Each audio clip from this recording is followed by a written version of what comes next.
This next episode, I had the privilege to sit down with Vee Martin. Vee is a father, a husband, friend, and an overall simple family man on a journey of self-love, understanding, and exploring what his future holds. This is a really good episode. In this episode, we talked about Vee's transition journey, including transitioning as a parent. We talked about acceptance, mental health, confidence after transitioning, and also at the end, V gave some advice for other parents who are looking to transition with children. So stay tuned.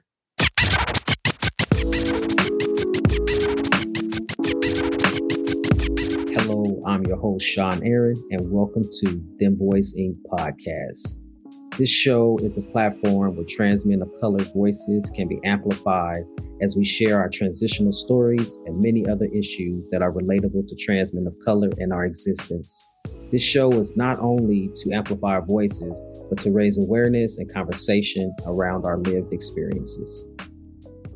Welcome to Dem Bois Podcast. I am your host, Sean Aaron, he, him, his, and my next guest is a father, a husband, and a all-around family man. V, welcome to the show. Thank you, man. How are you? Yeah, I'm doing great. Thanks for being here. I appreciate you for being here. Thank you for inviting me. Yes. Yeah. So V, where are you located? I currently live in Willingboro, New Jersey. But I'm originally from Paterson, New Jersey. Okay, Paterson. So just moved like an hour and a half away from home. Got you. So I like to ask folks when we first start out. So like V, how did that name call out to you? How did you choose that name, V? So it's just a shorter version of my birth name, which is Bernice. So I always still I like my birth name. Yeah, I thought it was really different. So I always felt like it was unique. I never really met nobody with my name. I met like 3 people, 2 of which spelled it the same. So people just would call me V, and it's just been easier that way. You know what I mean? I like V. I like the letter V. So I couldn't think of any other name that would allow me to still have V other than my name. So my legal name will be changed when I change it. It will be V. So everyone gets really confused, like just the letter. I'm like, no, it's like Lee with a V. So it's V. Oh, I like that. I like that. Yeah. So you really like the letter V. So it's just like V, that's it. I'm gonna keep this letter. Yes. I have this weird attraction to all things odd. Like I love like odd numbers, and V in Roman numeral is 5. So that's where it all kind of like ties in, where it's like, yeah, I'm good right there. Oh, I like that. I'm different though. I do not like odd numbers. I will not. No, I don't like odd anything. So if you try to give me something, you try to give me 3, I'm like, you either give me 2 or you give me 4. I don't want 3. Yeah, even in packages of stuff, if it comes as sold as an odd number, I won't buy it. It's so that's weird. crazy because I'm the complete opposite, and it used to be like that with me. My best friend in the car, she likes even numbers, so the radio. The volume numbers, like we would sometimes go back and forth. Like I'm gonna sneak and put it on an odd number, but it's her car, so we gotta keep it on even. But I'm like that even in the car, like even to the point where my wife knows, like let me just put it the TV, anything, and we just put it on odd because I'm gonna go change it anyway.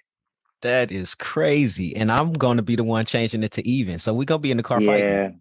It's just home court advantage, right? So if it's your car, I'll eventually let you have it even, but if it's mine, you're gonna have to dug it out. You're gonna have to take that out. Yeah. See, if we was like cool friends like that, now we gonna be fighting to the destination. Well, that's fine. We just gonna keep it at 0. The radio gonna be just off because I'm turning it, you turning it. We just we gonna be talking then.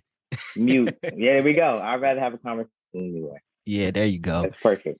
Yeah. So V, give us an overview of your transition journey. I don't want to say it's not like an interesting one. So I'm gonna say like all journeys are interesting. I feel like it took a while. It's yours. True. It took a while for me to actually figure out the whole trans thing in itself, right? So like I always felt a little like different, but I don't know what that meant. Like, you know what I mean? I feel like I grew up always wanting to be like a pleaser, right? I like to follow the rules. I like to do what, if you're supposed to do this, I want to do that as close to perfect as possible, right? I feel like if you do that, then you don't get in trouble. I was the oldest of three and from my mom. So it was kind of like, the oldest always getting in trouble. So I wanted to do everything to just kind of be perfect. You know what I mean? So you don't get in trouble. I think I've always been, that's the weird thing. Like I've realized I've always been like attracted to girls, but I knew, and I don't remember when, but I do realize being told like, that's not good. You're not supposed to do that. So I played the role very well. I went out with boys, that's what you're supposed to do. That's what I did. And I feel like as I got older, it just got more and more uncomfortable. Like in my body, like I didn't have a good connection with like menstrual, for an instance, right? Like that was really hard for me because it's kind of like outside of like it's still kind of but I just didn't identify. I don't know what this means. Like I'm uncomfortable with this always. I don't really like the bottom area. I didn't like my chest, but I didn't know what none of that meant. I just thought like, all right, you growing up, it's uncomfortable. You think people looking at you, however it goes. High school, it got a lot worse, but after I had my son, like I was very young when I had my son. I was 17. And after that, it just felt like something's not right. And at that same time, it was my first relationship with a female. We used to be like really good friends. We were like best friends. We ran track together, and we started dating. And I was like, okay, it was not easy at all. Her family was very religious, a very big family, and they were in the church. My grandmother, my family, for the most part, were in the church. So she was kind of like this rebel that I felt like the universe gave me because if she didn't come around, I probably would have never even dated women publicly. Not at that time. It probably would have been a really long time. And it was kind of like, nope, we're together.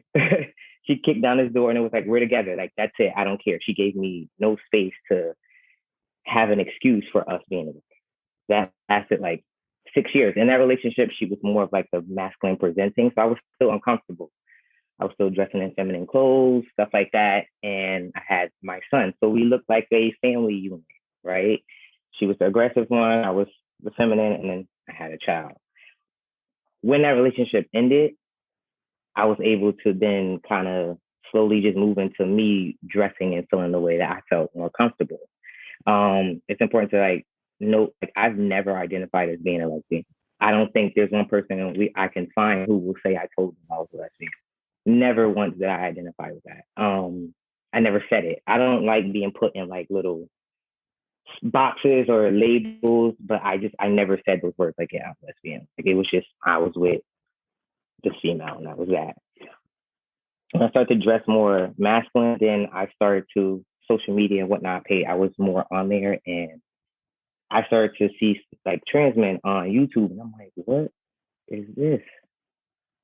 Like, and I kind of got like hooked, like to the point where I would look for more. Like I'm looking for more trans men. Like I'm seeing who subscribed to this guy YouTube because like, nah, this can't be. And I believe it was the first one I saw. He was a Caucasian trans man. So now I'm searching for someone that looks like me. Like, wait, this is a white guy, so wait, it gotta be a black guy somewhere. Like they gotta be somewhere. So when I found that, then I would just start to watch their videos. I would start to listen to the stuff that they're saying. I'm just wait, like I feel like that. Like I feel like that. And having a kid and then still everything else around that, I'm like, I can't do that. That's not gonna work. Like I can't do that. So it was like more of a suppressing type of thing. But what I subconsciously did is every person I became involved with, starting with my second girlfriend, right? She's the one who kind of like bought me my first male clothing, right? So she made me feel very comfortable. Whereas it's like, if that's what you want to do that. Let's do it, And like the next step was like, I locked my hair.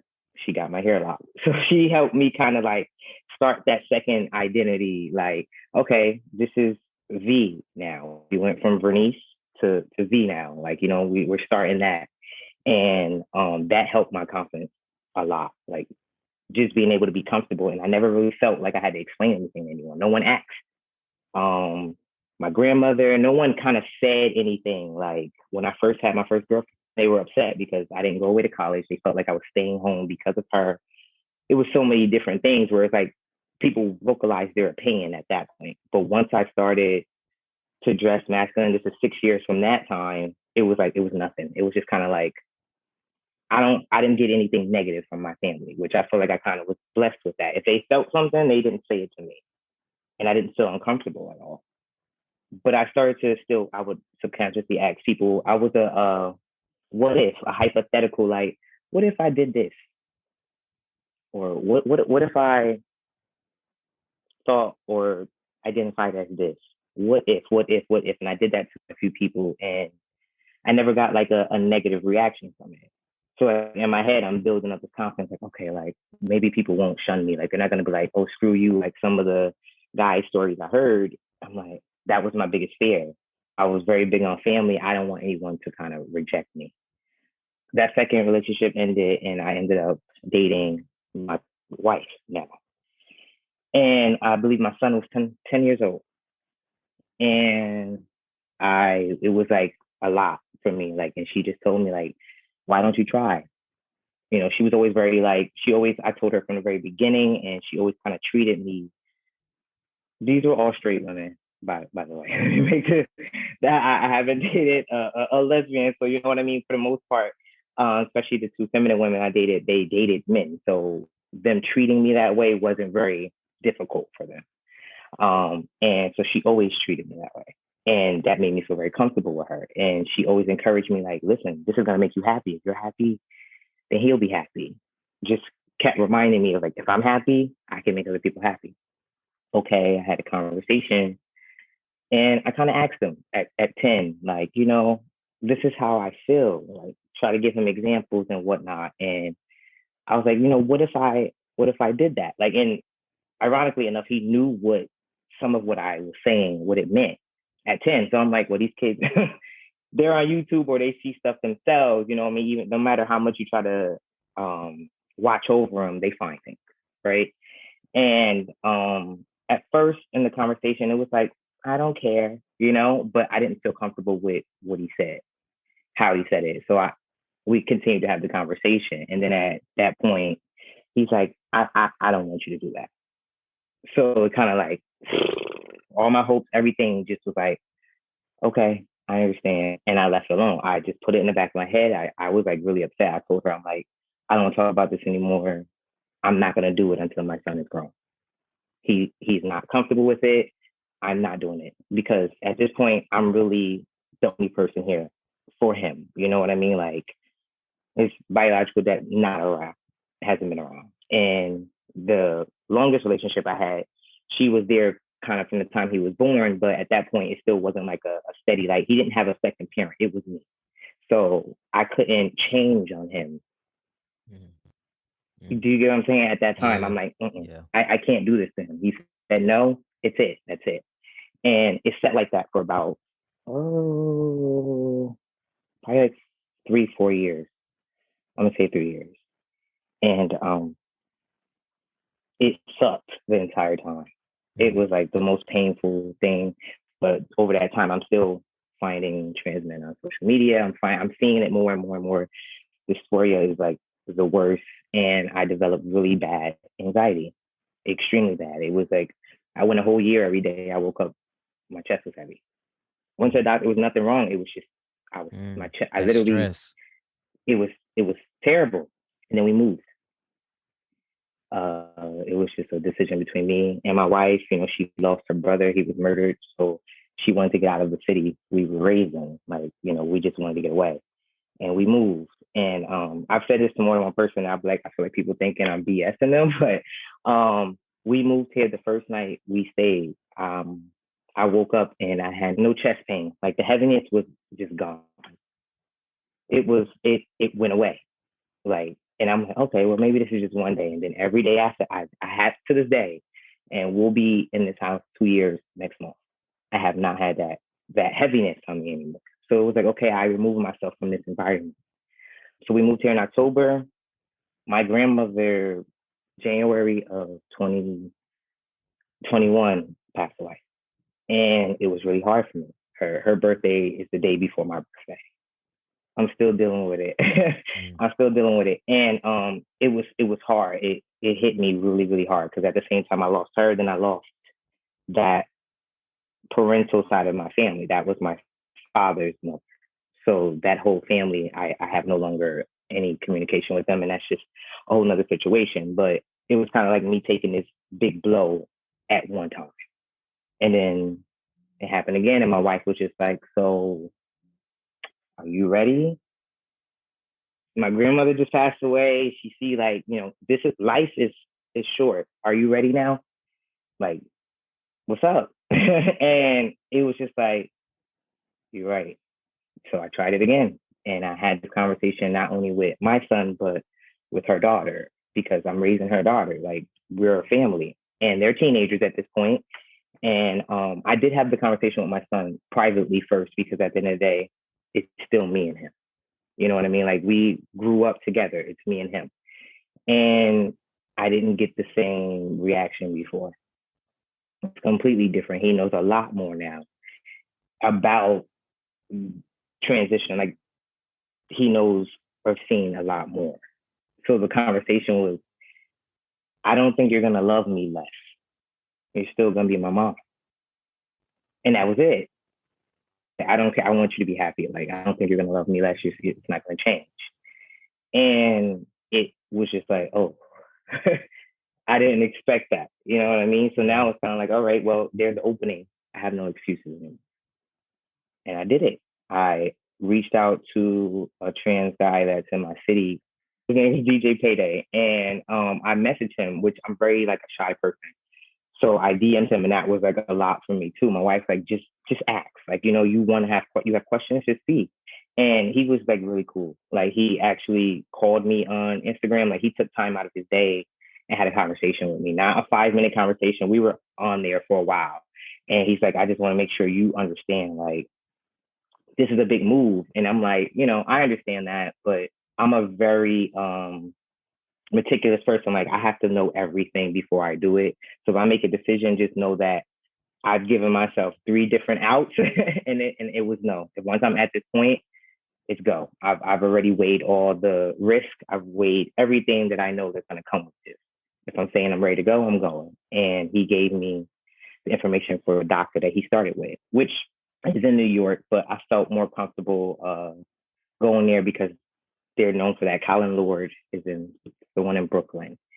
And I met my doctor, Sasha, and in the first day, I thought, okay, we're going to go and like talk about it, whatnot. And no, like the first visit I had, we started tea.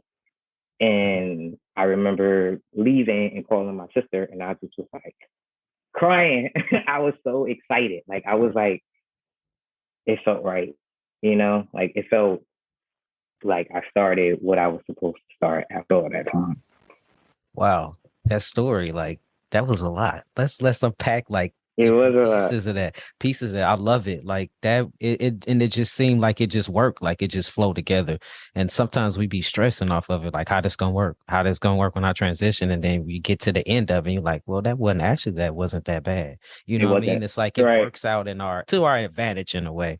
So I want to go back a little bit though, because you talked about not identifying as a lesbian. And I think that sometimes folks think, okay, this is the step process. It's like all these prerequisites that we have, these boxes we got to check off, right? Like, okay, I came out as lesbian. I mean, because I identified as lesbian in the beginning. So that was one of the boxes I checked off. But it's like, you don't necessarily have to check off that box. Like, why wasn't it an identity for you, do you think, at that time in your life or ever in your life? Could have been ignorant, but like when I, in the very beginning, like when I first learned about like even being introduced to people being gay, right? I was younger and I had a cousin in my family who dressed masculine, but she was a female. And they would say like, like my grandfather didn't really like that, right? He didn't really like it. It was from his side of things. He didn't really like it. I can tell he didn't.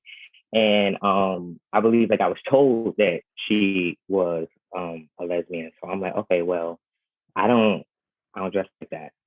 So no, I'm not a lesbian. Then as I got older, I saw like a lot more of like feminine women with feminine women. And I'm like, I don't really like being feminine. So, and I'm not dating a feminine woman at the time. I was dating, my first girlfriend was a masculine presenting female. So it was still kind of like, no, I'm not lesbian. But then it really just boiled down to, I just didn't think about it. You know what I mean? Again, I just didn't feel like I had to say I'm this to make someone else comfortable around me. Because if I'm telling you I'm a lesbian, then I feel like you are more comfortable like having this idea of what I'm supposed to be like, how I'm supposed to act, that I'm attracted to you. I dealt with that in high school where when I did come out, me and my first girlfriend, we ran track together. And so when it happened, I had friends at the time who one of which said to me like, she felt betrayed because I didn't tell them because I've been around them in intimate situations and I could have been looking at them a certain way. And it was kind of like, well, just because I like women doesn't mean I'm attracted to you.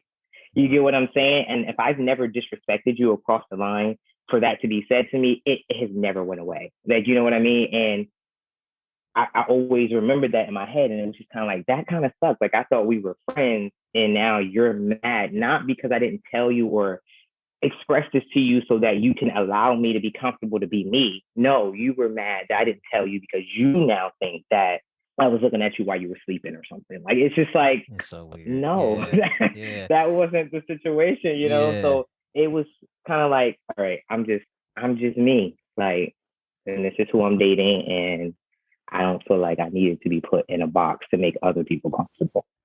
Absolutely. And people think that if you identify as lesbian or you identify as gay, just because you lesbian does not mean you love all women. Like Exactly. I'm not attracted you still to have you. a preference. Yeah, exactly. Right. Even if you hetero or whatever, it's like you're not attracted to every person that you walk across, like walk around. Like, come on now, let's be real.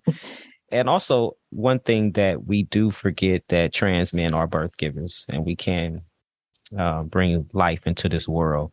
So just to go back to like your son, having a child, was that always something that you wanted or was it just a part of a circumstance? It was, I got pregnant when I was a teenager. At the time, I don't remember thinking about children. I was a teenager. Yeah. But unfortunately, I was doing things that maybe I should have been thinking about children because the risk of what I was doing can cause that, right? So I didn't really think further like, oh, do I want kids in my future? I was just trying to get through high school mentally and emotionally. So it was more of a chance of circumstance. And it did at the time it sucked. Because it was early. And I used to, I do not say anymore. I used to just say like I wish I had the same child just at a later age. Right. But he contributed to me. So I think he came right on time. You know, Absolutely. I was supposed to go through that obstacle right there to strengthen me for, I feel like, whatever's to take place throughout my life. I know you said as a teenager you wasn't thinking about children, but I know some teenagers that was a thought in my mind. I know for damn sure I didn't want any in my life. Oh. So I knew I didn't want any. At least, okay, I'm gonna say it like this. At least I know I didn't want to give birth to any. Let's say it that way. Okay, there you go. All right. Okay, but I went through different phases in my life, right? Because I didn't want children at certain phases because I didn't want to be like my mother. I always had this fear of like I was going to grow up and be verbally abusive and do all these different things that my mother did to me. So I knew I didn't want to have a child for that reason. And then I got to another part of my life. I'm like, okay, I know physically I don't want to have one. So we could talk about, we could talk about that on a whole nother episode. Cause I actually we could talk about it right now. Actually, I actually had birth giving pains. So let's say I gave birth, but a child didn't come out. So when I first wanted to transition, I wanted to get rid of my period because you talked earlier about not wanting the menstrual cycle, not liking it. So I called my doctor. I said, hey, I want to get rid of this. What can I do? So they was like, all right, well, you could do the what is it, the IUD? Oh, yeah. All right. So she was like, you could do that. So I was like, all right, let's do it. She was like, but I hadn't had intercourse at that time. So she was like, well, you need to open up a bit because you're a little tight. So you're like, take this pill, put it in there 30 minutes before your visit. And, so we can put the IUD in there correctly. All right. So I did that, went to my appointment. It didn't work. It still was it wasn't open enough. It didn't work. So I said, okay, screw that. We can't do it. But that medicine was still there. So we left out. And so it simulates opening up like your cervix and all of that for like giving Like birth, really. contraction. Contractions. Yeah. I went into full on contraction mode in the car, like I was giving birth. Oh, And I knew at that moment, like I literally was in pain. I had to go to the back to the emergency room because they couldn't figure out why was it so painful and why did it last so long. So I went to right. the emergency room. Well, I went back to my doctor at that point. So they put me in this room. They like sit there and wait. All right, I go in there and I wait. They done turned off the lights. They done went to lunch on me. What? I, I've been there in pain. They done closed up shop and went to lunch. And so my wife at the time, she come like, well, where's Sean? They like, oh, you know, so she go back there when somebody coming out the little office for lunch. She see me, I'm in there shaking, I'm shivering in the dark. And so she like, you know, she delivered me really up out of there. So then we go to the emergency room. It was crazy. I really thought I was giving birth. This was like no lie. I was like, I know for sure this ain't ever happened to me in my life. I can't do this. But Nah, this I'm ain't leery happening. right now. Yeah, this ain't happening. So, well, what it really was, I found out that I had fibroids. And so it was the Oh, fibroids that was okay. reacted to the medicine. So Oh, that was like the first of my transitional journey and my surgery. Cause then after that, I ended up having a hysterectomy. So I was like, I know okay. I don't want to, after this experience, I don't want to have Mm-mm. kids. So let's just take it Mm-mm. out. So yeah. So Yeah. anyway, so I knew at a young age, I didn't want none of that. No kids, but I did as I got older, I knew I wanted to have kids, but in a relationship with other people. So I became a Right. father based on my marriage, and my Okay. wife at the time had a son. So that's how I gained my son. So Right. yeah. I heard So you some talk people about know. that. Yeah. So some people know. So when you talk about like family and all of that, what does your support system look like right now? It's not I'm gonna say it's good. That's what I will say. For the most part, the family that the biological family that I have is very supporting. And then there's, you know, my family that I made, which are friends, and they're very supportive. So I will say my support system is very small, but I feel safe. Mm. You know, like I feel safe in it. Everyone I feel is giving their best, and they're doing the best that they can as far as making sure that I feel comfortable and that I feel seen. That's what I get from it. So I'm gonna say I have a pretty good support system. That sounds really good. And you bless, right? Because a lot of trans men It we is a don't have that. blessing. Yeah. Yeah. Right. And I had to I just spoke to my wife about that because it's like I could going back to like you can't complain, right? Someone's asking Mm. you how you doing, I can't complain. You know, my grandmother is in her 80s and she's the only living grandparent I have. And I will share like when I came out, my grandmother outside of my son, the most anxiety I had with telling somebody was my grandmother. Mm.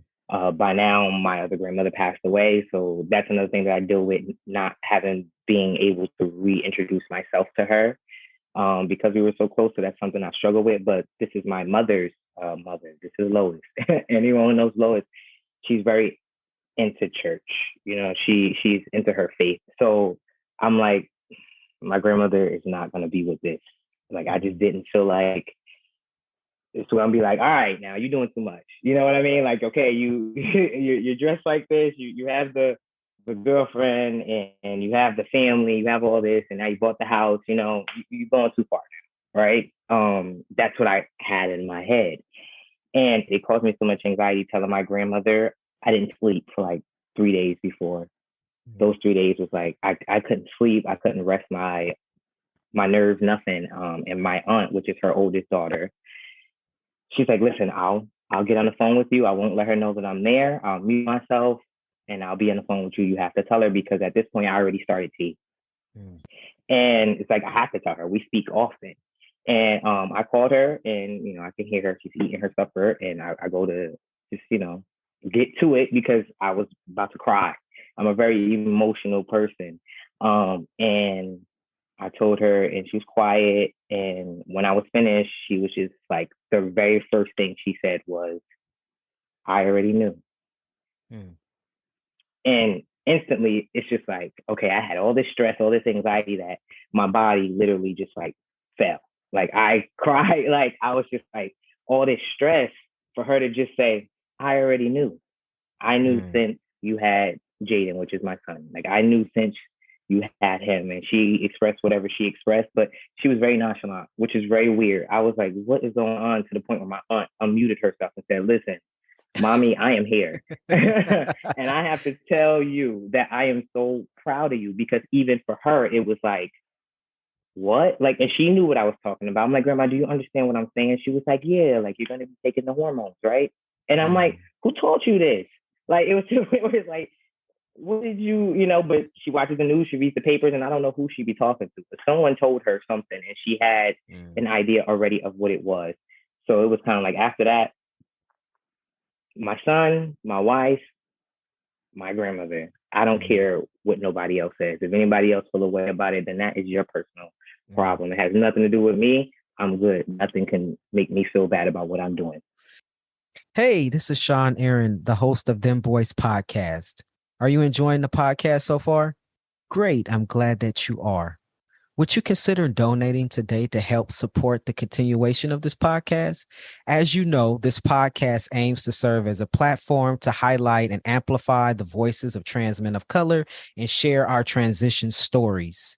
The podcast not only aims to amplify trans men of color voices, but it also raises awareness around our lived experiences. You would like to donate? Where can you donate? Great. I'm glad that you asked. Link in our description will take you directly to Network for Good, whom we've partnered with in order to collect donations for the podcast. Or you can visit our website. On the website, click the donate button, and from there, you are able to donate directly to the podcast. All donations are tax deductible.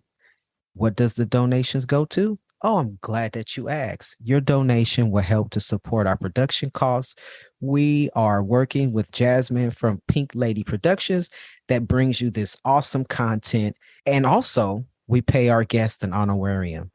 Pay our guests an honorarium? Yes, we do. Why? Because as trans men of color, we would like to support and uplift each other and honor the time that's given out to come here and share their stories. So if you love this podcast, share and donate. See you on the next episode. Take care. Just listening to you talk about that, it kind of makes me kind of emotional because I never got to tell my grandfather.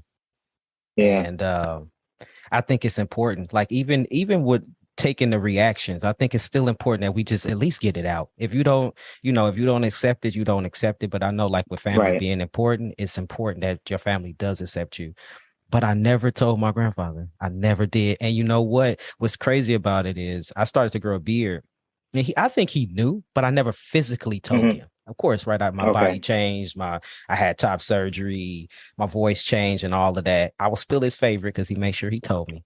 But he had a stroke some years ago before that. And so he couldn't really talk. He wasn't really verbal. So he would talk, but you had to really focus in on what he was saying. So I just was like, I don't want to put that on him. He told me already I was his favorite.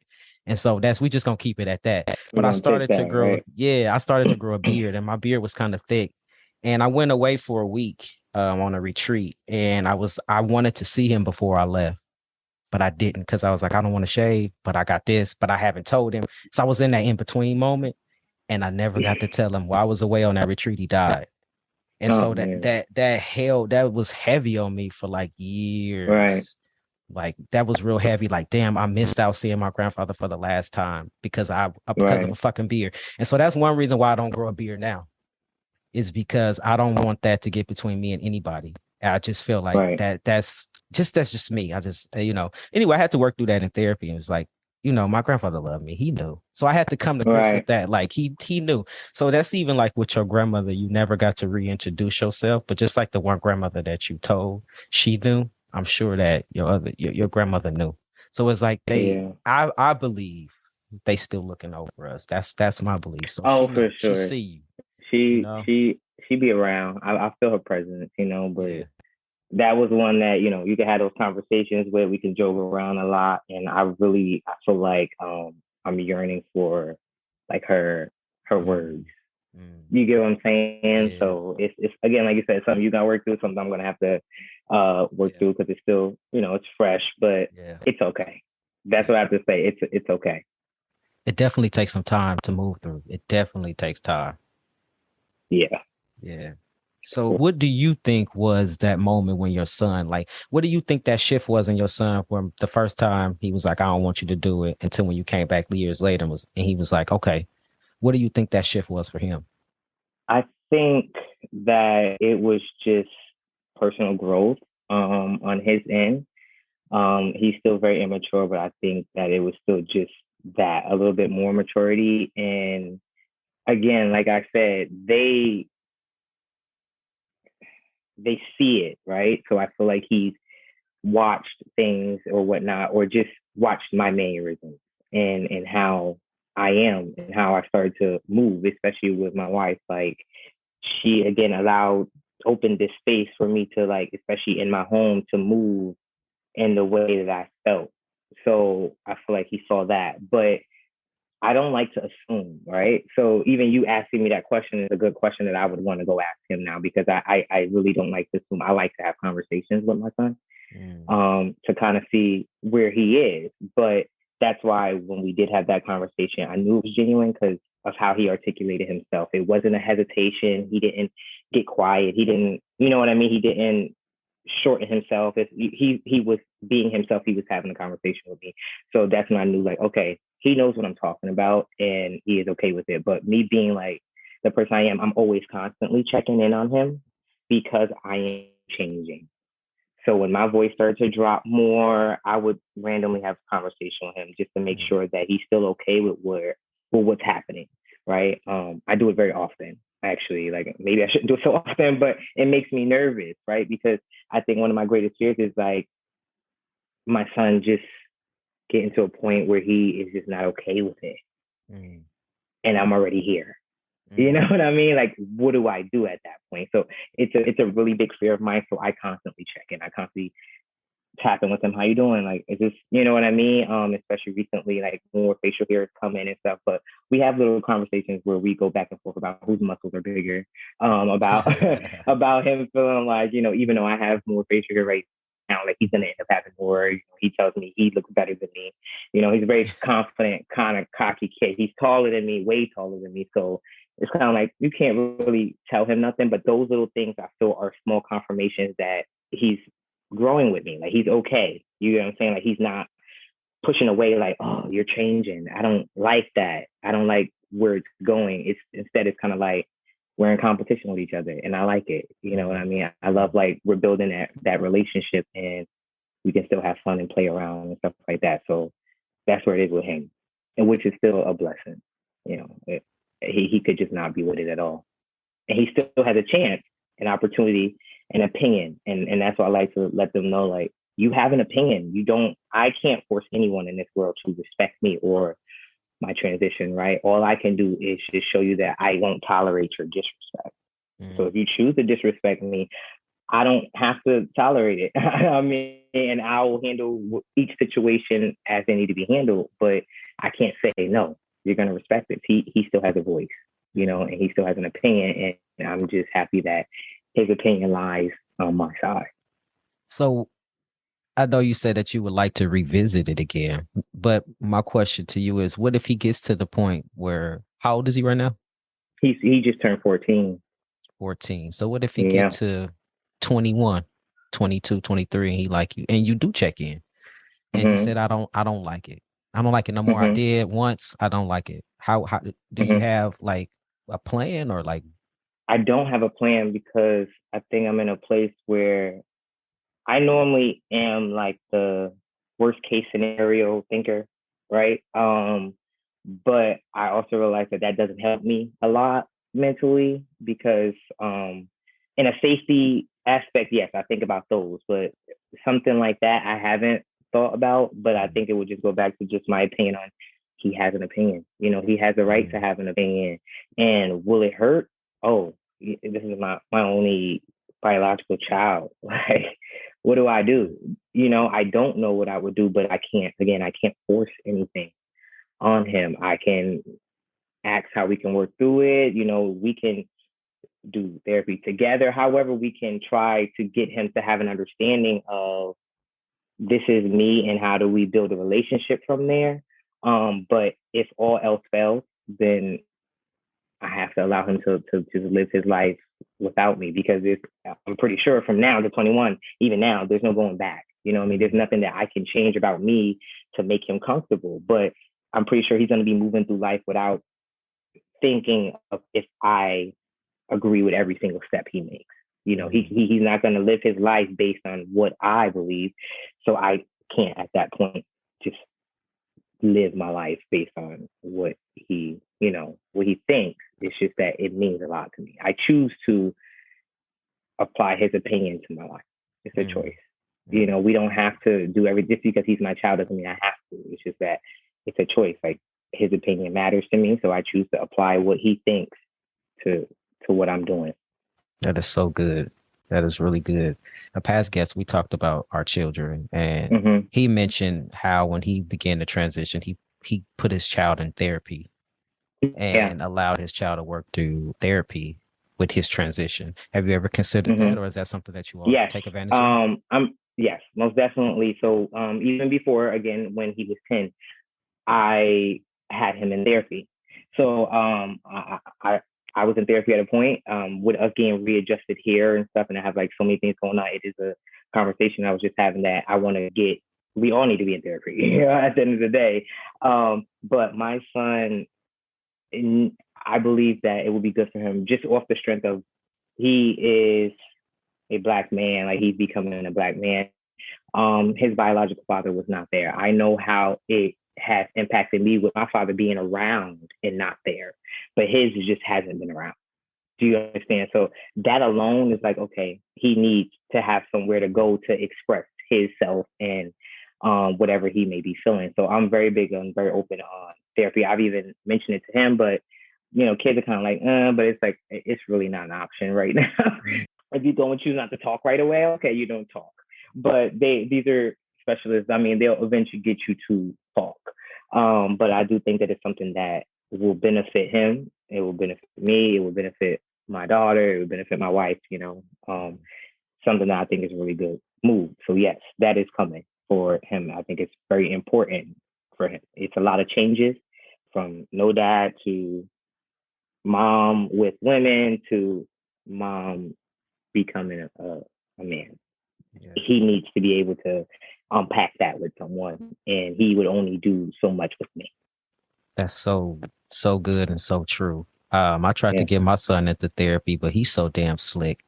He convinced the therapist that he didn't need therapy. So she come to us and was like, I think he good. We like, wait, how the fuck did this happen? He ain't good. No, wait, we paying for this. No, take him back. Yeah, that's how smooth he was. Therapy is so important. And I'm really learning as an adult how important that is. I mean, I always knew it was important, right? But like once you in it and you taking advantage of it, how freeing and how is good for you, period. So let's talk about mental health. So how is your mental health? Because you talked about having like a heaviness in the chest, and that's all connected, right? Physical, mental, definitely. Your nervous system, all of that's connected. How do you feel your mental health has shifted prior to transitioning into down? Okay, so before I was more of I held everything in. I feel like that's where the anxiety I had when I started to have that chest pains, it came after I had a anxiety attack, panic attack, however you want to call it. And I never had one before. It just hit me and I thought I was dying. Me and my wife were driving and it literally just was like this heat on my head. And then my heart just started, I really couldn't breathe. I'm like, I'm dying. And no one in the ER took me serious. So it was just like, it put so much shock on my body. I was down for like 3 days, right? And then I started to just think like, what is going on? Like, why did that happen to me? And the more I learned moving forward was that like, I never spoke about how I felt all the time. You know what I mean? Like I held a lot of things in. I think I allowed a lot of people to take advantage of me. And that was just growing up. You know, it was a lot of pressure on me being the oldest. It was, I feel like a multitude of things, right? That I just never, I'm going to say stood up for myself, if we're going to be honest, you know? Once I got to a place where I felt like stronger or whatnot. When I start transitioning, I've now learned that I'm very vocal. I probably should shut up sometimes. That's how vocal. My wife is like, everything doesn't require a response. Like, I mean, you can think before you speak. And I think it's like, it's too much, but I just feel like I don't kind of let things slide anymore. And I think that that's contributed to this transition and me feeling more confident in myself, but mentally, it still has been the biggest challenge I've had. And it was really hard. I'm going to say up until probably like July, I just started working out a lot more. I used to work out all the time before. And I've had this really big fear along, again, with this anxiety of the gym after my cousin passed away. I just couldn't go back to the gym. I don't know why. It just, every time I went there, it was too much. I would have these things, and I stayed away, and it was for so many years. And which was funny, you had the guy Zeke on your podcast, and before you had him, this was before because I've listened to every single one of them. I'm a big I need to study how you speak to people, so let me listen to every single one. And I bought his workout plan, right? And I actually bought it, and I had it for like a month, maybe. Never did anything with it, but I just I'm gonna do this. I like the way that he works out. I like what he's given. I'm gonna invest my money, so it's an investment. I'm gonna invest in this. And then I started in July, and it was just like, why did it take me so long to do this? Because even when I feel like crap, I'm like, all right, I'm going to the gym. I was just hungover, and I woke up this morning and I went to the gym. It don't matter. I have to go because it's now become like my therapy. Not saying I don't need a therapist. I still want that because then that's a way for me to talk. But working on my body and seeing the changes and seeing my body becoming what I always saw it. Oh yeah, I need this. I'm addicted to it. I gotta go. This is a process for me to get closer to living in this space. So mentally, the challenges is just what I see. Oh damn, I'm changing, or some people's reactions, but for the most part, I'm gaining way more confidence. So I feel mentally, just within these past 2 months, I feel a lot better. The transition at first was hard because I was still a people pleaser in a sense. I was still worried about what other people thought of me. And I don't do that as much anymore. I can't say that I don't do it at all. I don't do it as much anymore. I really could care less about what people think. Wow. Yeah. So where do you get that confidence from? I don't know. I never had confidence. Let me make that very clear. Especially being younger, I didn't have a lot of confidence. I realized that a lot of things were mental. I used to run track and I did hurdles. And I remember my coach always telling me it's mental because I could never get them 2 steps between them hurdles. It stuck. I could never, I could never get it. And it's a mental thing because I could get it. I would get it here and there, but it was always mental. And mentally, I always kind of didn't believe in myself. That's why I wasn't clearing those hurdles the way I was.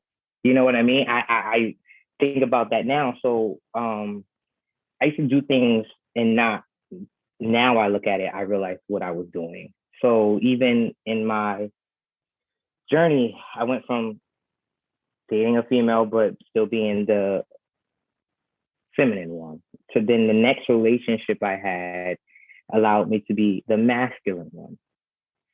So the next relationship I had allowed me to grow to fully be myself, right? I was always moving towards what I really wanted. I just didn't know it. I wasn't doing it intentionally. I didn't intentionally say, I'm not going to dress feminine anymore because I wanted to get closer to being a man. I just wanted to get closer to feeling comfortable in what I wore. So if I feel good in what I have on, then I feel good that day. You know what I mean? The way I move around people, I'm going to feel good. So I take forever to get dressed. My wife hates it because I have to feel good in what I have on, right? And I didn't realize that, again, people in your life are important. Every single actual relationship I had contributed to me being here. And I didn't realize it, that they were just put there to kind of push me along, yeah, keep doing that. I've always had this fear of social media.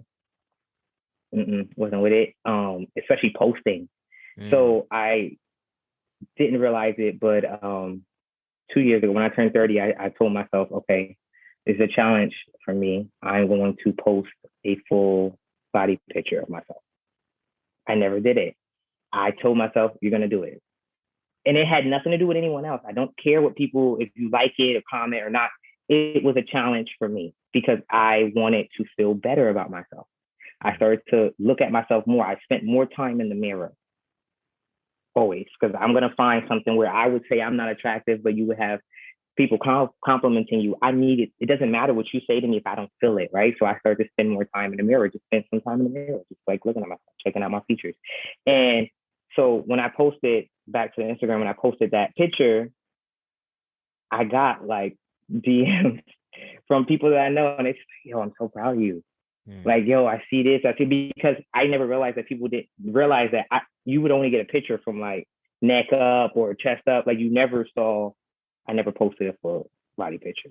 Then after that, I started to do that. The next challenge was I did that more. But like, even if you look at my Instagram now, there are full body pictures of me, but the phone is in my face. Okay. That was the next move where it's like, okay, you know, y'all can get this. You can get the fit, right? But I'm still not comfortable with my face. Like, I don't think I'm not photogenic. That's what I would tell them. I'm not photogenic. Like, they don't really need to see my face, right? And now it's more of my next challenge is you can see my face.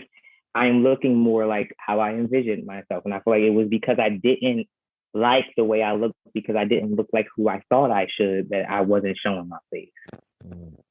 And now I'm like, oh, y'all could get the face a little bit. You could. I don't mind the face now, and it's still not. And I make sure I say so. It's not for anyone else. It's just really for me. You know what I mean? I may go back to my picture, my page, and just look at my page myself, because it's like, bro, I'm proud of you. So like, even when I just posted for my birthday, I said, "Happy birthday, V." I'm so damn proud of myself. Like, I am proud of me because I don't need anyone else to be. You know what I mean? Because I had these fears and I dealt with them. That little angel devil on your shoulders. And I had those conversations, and now it's like, I'm going to show you. Here we go. You know, so it's really just a confidence building where something in me is pushing me to feel more confident, you know, even in the gym. At first, I'm like, oh, I don't want people looking at me. What if I'm doing this exercise wrong? Now I'm just like, I don't care, because some of them be in here looking crazier than me. I'm in here to be in my space, and I'll put my headphones on and I'll focus only on me. And that is it. Well, you realize in the gym too, even if you are doing it wrong, who cares? For one, people, right. They got this whole thing going around now on social media to mind your own business in the gym. Right. And drink your water. Yeah. And secondly, everybody starts from somewhere. Even the biggest bodybuilder, they started from somebody that probably was frail and skinny until who they are now, right? And it's about filling out yourself. And that's one of the reasons why I try not to look at people in the gym. I just go in there, put my earphones on. I don't give a shit if you're doing that wrong or not. Just hurry up and move so I can get on the machine. But also, that's you. That's you. I try not to look at people because I don't want people to feel uncomfortable with me looking at them, thinking that they're doing shit wrong or they look a certain way. The gym is for you to be in your own little world and to do you. And also, I wanted to say, like, you realize, right, like the things that you mentioned, like moving in different relationships is kind of connected to you running track, because those things in your life were hurdles. Oh, yes. You know, I think about all that, like literally the fact that you just said that, but I put it together the other day, whereas like basically my form is getting better, right? With the running track, like I'm getting those 3 steps now, you know, so they were there to assist me over that hurdle. They were there to assist me over that obstacle and just show me how to tackle it, right? And that's why I'm one to like give flowers. You understand what I'm saying? Meaning, like, it don't matter how things panned out. I'll never be like, this person didn't contribute to me. We don't need to have those conversations, but if it was, in this sense, this person contributed to who I am because they helped me at a very big milestone in every part of getting where I am, you know? So regardless of how that go, I still thank you. You know what I mean? Because without that situation, I would not have even gotten close to this. Oh, that's so good. That is so good. Even yeah, that's so good. Even the I'm appreciative, people. Like I'll always be appreciative. I'm not gonna be like, oh, like we don't need to have a conversation about it. It's just that who you are, you know who you are. Thank you. You feel me? Because I would not be like living that. You know what I'm saying? Yeah. So, V, what kind of advice would you want to give somebody that's listening right now? So my biggest issue was like, when I was starting, I couldn't find anyone who had the same situation as me. I was looking for a trans man maybe who had kids, and I didn't know how to I don't know how to interact with my kids. This is really hard for me. Like I have teenagers. How do I move through life and making sure that they're okay, they're not getting picked on or whatever? I just kind of was like looking for someone who had these stories, right? To see if I can oh, okay, that's how they maneuvered through that, right? I had every other story, every other scenario, but that when it came to the kids. So I would say if there's a guy like that, right? If there's a guy listening like that, just don't think about you doing it as it putting them in a worse situation, right? I'm thinking that I'm about to create hell for my kids because kids are going to pick on them or do this or do that, right? It's just that if you're truly happy, really believe that if you're truly happy, you're going to make them happy, right? Because at the end of the day, they're going to make a decision regardless of whether or not you look like mom or you look like you can be their dad. They're still going to move through life with what they believe, right? It may be a little challenge, but I think that it's not the end of the world. Just believe that they love you, because every assumption I made was canceled out. We just do it. Just be you. Just do it. Literally, I don't know what else to say other than just do it. Because it'll just it'll feel perfect. It feels perfect right now. Everyone's situation isn't the same, but you gotta start somewhere. That's so good, V. Thank you for that. So this is the part of the show where I like to ask the guests a random question. I got a list of questions. I'm on 22 questions right now. So this is really random. It may or may not have anything to do with what we talked about today, but I come up with questions in my head. I'm like, oh, that's a good question. And I write it down. So I know you probably going to pick something that's odd. So give me a number between 1 and 22, and I'll read that question off to you. All right. Let's go for 17. So 17 is, what was the one thing someone told you prior to transitioning that once you transition, you realized was false? I honestly cannot. I can't think of anything. No, I really can't. I can't think of anything because I don't know if I was told many things. To be honest, I did watch videos and stuff, but I literally can't think of anything. Can I pick another number? Sure, go ahead. All right. So can we do 15? Number 15 says, if you were stranded on the island, who are the 3 people you would want stranded on that island with you? Okay. Definitely my wife. Okay. I know that. Yes. I'm gonna say my aunt Deborah. She gotta come. I feel like she gonna know something that's gonna help us survive. And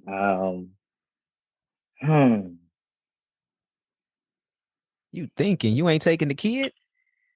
No, because if I'm listen, I love my son, but do I want him to be stranded with me? No, I want him to be safe. That's a good. That's a good point. Like he gonna give me a little bit more of a headache. So I have someone who's gonna definitely feed me. I have someone who's gonna make sure that we straight. So I think we just need some fun. They're both fun.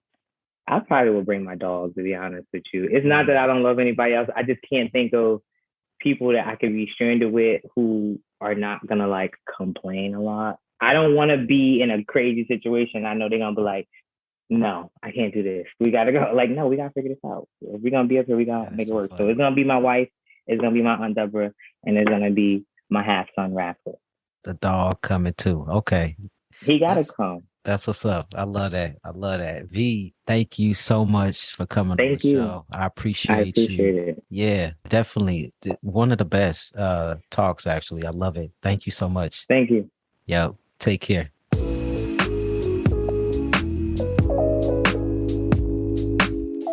Thank you for listening to today's show. Once again, I'm your host. My name is Sean Aaron. Be sure to like, be sure to share this show out with folks in your networks. If you would like to connect with us, be sure to follow us on Instagram or Facebook.